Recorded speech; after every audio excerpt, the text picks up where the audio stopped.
नमस्कार।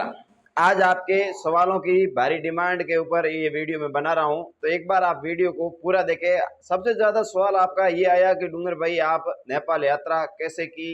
नेपाल यात्रा में आपका कुल खर्चा कितना आया है? और वहाँ पर सस्ते के अंदर कैसे रुक सकते हैं? हम भी नेपाल जाना चाहते हैं, नेपाल में ऐसा क्या है देखने के लिए? तो सब कुछ आपको इस वीडियो के माध्यम से मैं जो आपके सवालों को जो मैं आपका रिपीट या सवालों का मैं जवाब देने वाला हूँ। तो आपको बता दें, सबसे पहले मैं आपको शुरुआत से बता देता हूँ कि हम आखिरकार नेपाल कैसे जाए, क्या कुछ है वहाँ के, अगर हम जाने के लिए क्या डॉक्यूमेंट की जरूरत पड़ती है, क्या हमें वीजे की आवश्यकता पड़ती है, पूरी डिटेल है जो आपके साथ में शेयर करने वाला हूँ। तो एक बार आप इस वीडियो को शेयर जरूर करें, और अगर आप हमारे चैनल पर पहली बार आए तो चैनल को आप सब्सक्राइब जरूर करें। सबसे पहले आप शुरुआत है कि अब नेपाल जाने के लिए क्या तैयारी करें। तो हमने नेपाल जाने के लिए विशेष कुछ तैयारी नहीं की। पहले हमने कुछ उसके बारे में सोशल मीडिया पर या अन्य प्लेटफॉर्म पर चेक किया कि भाई नेपाल में क्या क्या है, तो उस पर देखा। और आपको बता दें कि जिस तरीके से वहाँ पर जाने के लिए हमने सबसे पहले हमारा आरक्षण यानी टिकट बुक करवाई, जिसके अंदर आपको बता दें हमने घर से हम जोधपुर के लिए रेलवे स्टेशन गए, और रेलवे स्टेशन से वहाँ से हमें जोधपुर से सीधा ट्रेन है जो हमें लखनऊ के लिए मिल जाता है। यानी करीबन आपकी टिकट की बात करें तो 1200-1300 रुपये में आपको जो आपका एक जहाँ सोने वाली जगह है वो आपको एक टिकट मिल जाएगी। यानी उसको अपन वो स्लीपर कहते हैं। स्लीपर में आप एक करते हो तो 1200-1300 या 1500 रुपये तक आपका सारे जो लग सकता है, लगा है, ठीक है ना। और दूसरी बात है, वहाँ जाने अपने लखनऊ से फिर अपन जाने के लिए वहाँ भी बहुत सारी बस की व्यवस्था है, या फिर ट्रेन से गोरखपुर के लिए भी जा सकते हैं। गोरखपुर से आपको बता दें, जिस तरीके से सोनौली बॉर्डर है, सोनौली बॉर्डर जाने के लिए आप वहाँ पर बसें हैं जो आपको मिल जाएगी, जो 150 से 170 रुपये के अंदर छोड़ देगी। यानी सोनौली से करीबन 90 या 100 किलोमीटर जो गोरखपुर है, जो सोनौली से मतलब 90 या 100 किलोमीटर तक है। तो आपको बता दें, सोनौली से वहाँ पर जाने के लिए हमें कोई छोटी मोटी साइकिल या इस प्रकार का साधन है जो मिल जाएगा। यानी वहाँ छोटी साइकिल है, जैसे वो साइकिल 3 लोग या 2 लोग बैठ के जाते हैं। और वहाँ जाने के बाद सबसे बड़ा सवाल है कि वहाँ जाने के लिए वीजा चाहिए। नेपाल जाने के लिए हमें कोई वीजे की आवश्यकता नहीं है। अभी फिलहाल के लिए जिस तरीके से देखा जाए तो मतलब कोविड चल रहा है, तो कोविड के लिए मतलब वहाँ की कोई रिपोर्ट है वो तैयार करनी पड़ सकती है, क्योंकि एक दूसरे के राज्य के लिए या देश के लिए जाते हैं तो कोविड रिपोर्ट दिखाना वहाँ पर जरूरी है। तो आप 72 घंटे की कोविड रिपोर्ट वहाँ नज़दीक जाते किसी छोटे मोटे क्लिनिक से आप कोविड रिपोर्ट है जो निकाल सकते हैं।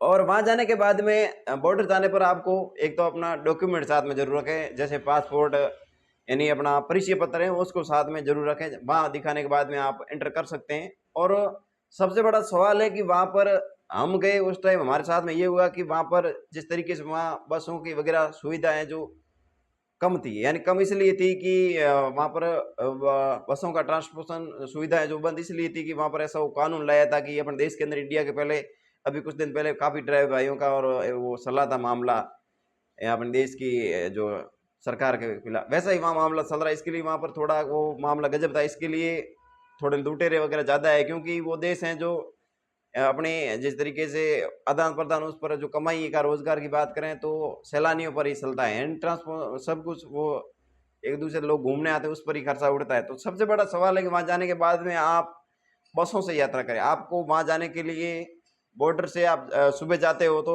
12 बजे से प्रत्येक टाइम पर वहाँ बसें तो खूब मिलती है। बॉर्डर से जाने के लिए मतलब घंटा 10 मिनट के अंदर वहाँ पर बसें हैं जो मिल जाएगी, जिससे आप आसानी से सफ़र कर सकते हैं। और खर्च क्या क्या है, तो वहाँ पर अगर आप जाते हैं तो नेपाली आप होटल में जाओगे तो नेपाली होटल के अंदर वहाँ पर लूटने की प्रभाव जाता रहता है। यानी आप दिन भर घूमोगे तो मतलब वहाँ पर बसें वगैरह से सफ़र करते हैं तो होटल है जो वहाँ पर करीबन 700-800 में, अगर आप इंडिया वाले भाई वहाँ पर रहते हैं तो उनसे संपर्क करके बढ़िया होटल आप रह सकते हैं। घूमने वाली बात, वहाँ पर नज़दीकी बॉर्डर के पास में लुम्बिनी है, महात्मा बुद्ध का जन्म स्थल, वहाँ पर घूम सकते हैं। पोखरा है, काठमांडू है, कन्या बहुत काफ़ी देखने की जगह है। और सबसे बड़ा आपका जो सवाल रहा कि वहाँ जाने के लिए में करेंसी, तो आप जहाँ बॉर्डर पर जाओगे वहाँ पर करेंसी अपने इंडिया से जो भी पैसे हैं वहाँ के अगर आप लेना चाहते हैं, कम से कम अगर आप बिल्कुल ही नॉर्मल खर्च लाते हैं तो आप लगभग तो आप बता दें 2000 रुपये से आपको वहाँ पर ले ले पैसा। एक आदमी जाता है तो 2000 रुपया से तो ले ले, ताकि आपका मतलब मिनिमम हो जाएगा। तो दो से वहाँ से आपको मिल जाएगा समथिंग 3500 या ₹3700 मिल जाएगा। मतलब अपना इंडिया का 1000 रुपया और वहाँ का 1700 है। कुल मिलाकर मतलब आप अगर ऐश मौज का अगर आपके साथ में पैसा ज़्यादा है तो वैसे मतलब मैं आपके अगर कम बजट की भाई कोई सामान्य आदमी है और चाहते हैं कि अपन यात्रा करना चाहते हैं, यानी आप इतना वहाँ पर अमाउंट बनता है। और घूमने के लिए वहाँ पर अलग-अलग तरीके से अगर ऑटो में जाओगे तो ऑटो वाले भी आपको लूट लेंगे, यानी ऑटो वाले वहाँ पर थोड़ी इंसानियत कम है। जहाँ जिस तरीके से अपने क्षेत्र के अंदर जहाँ लोग एक दूसरे की भावना समझते हैं वो चीज़ नहीं है। वो आपको किसी भी तरीके हमने एक जगह पर सर्वाइव किया जहाँ पर हम लोग जा रहे थे तो उसको पूछा कि भाई हमारे यहाँ आज बस से नहीं है। तो वो केवल अपने ही कॉन्टैक्ट का जो भी उसका या प्रत्येक वहाँ के नेपाल के लोग इतने बदमाश हैं कि कोई भी बंदा होता है तो वो सोचता है कि अपन इस यात्रा के पैसे कैसे इस आदमी से लूटे, वो सारे वो टारगेट लड़ाता है। तो इसलिए आप सावधान रहें। और वहाँ ऐसा चोरी वाला तो मसला नहीं है पर लूटने वाला मामला है, नहीं एक वो खुद अपन को फंसाने की कोशिश करते हैं कि बंदा आया तो इसको कैसे फंसाए। तो सबसे ज़्यादा आपका सवाल रहा। और काफ़ी हमारे भाई बंधु कहते हैं कि हम नेपाल जाने के लिए वीज़ा वगैरह ऐसा कुछ वीज़े की ज़रूरत नहीं है और आप बिल्कुल ही कम खर्चे के अंदर नेपाल की यात्राएं जो कर सकते हैं, यानी कुल मिलाकर आप 10,000 रुपया तो मान के चलो 10,000 के अंदर आप घर से वहाँ तक की यात्रा नॉर्मल तरीके से कर सकते हैं। और और भी आपके काफ़ी सवाल हैं, जैसे कि आपने बताया कि घूमने का, तो हमने घूमने को भी आपको बता दिया कि भाई घूमने की कौन कौन सी जगह खूब सारी है वहाँ पर, छोटे मोटे मंदिर है। तो अलग अलग जगह पर आप सर्वाइव जाकर कर सकते हैं और घूम सकते हैं। तो आपकी हमारी यात्रा का ये जो आपका ब्यौरा है आपको कैसा लगा? अगर बढ़िया लगा है तो वीडियो को लाइक करना, चैनल को सब्सक्राइब करना। मिलते हैं और किसी एक्सपोज वीडियो के लिए, तब तक के लिए जय हिंद।